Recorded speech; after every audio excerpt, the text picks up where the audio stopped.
Philip Ojimo, Dead by Daylight's Wraith. Born in Nigeria, a boy holds his lucky bell and stares out into the growing dusk. His mother and father left for a radio broadcast promising safety, and he spent the whole day waiting for them to return. A few returned with wounds and horror stories, but his parents did not. Tasked with ringing his father's bell if he saw danger, he watches the path, knowing deep down he will never see his parents again. Days turned into weeks as the stench of death fills the village. All he has left is his grandmother, Abby. Abby lies beside him. A familiar bell rings. She grabs him by the wrist and leads him outside to a hatch. A moment later, they're underground with the muted sounds of slaughter vibrating through. Eventually, silence. A child's cry rips through the silence. Philip instantly looks to his grandmother. Her eyes go wide. She ascends a ladder and disappears into the scorching day. Philip waited for hours, days, weeks.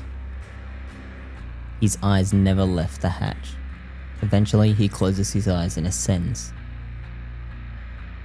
He searches the moonlit ground and soon finds his father's bell. He spots a mercenary group. Maybe the very ones who killed his grandmother, his parents. He sees a jerry can of kerosene.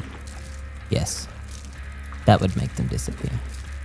The same way they made his family disappear, and in a swirl of smoke. But in his haste, he had spilt some on himself, setting himself ablaze as well, permanently disfiguring him.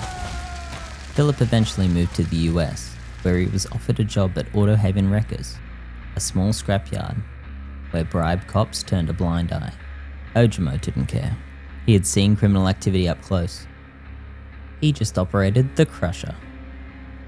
Something he did really well. A car went in, a small metallic cube come out. It wasn't until one day he saw blood coming from the uncrushed cars. As Ojimo demanded answers, he got explained to him that he'd been nothing more than an executioner.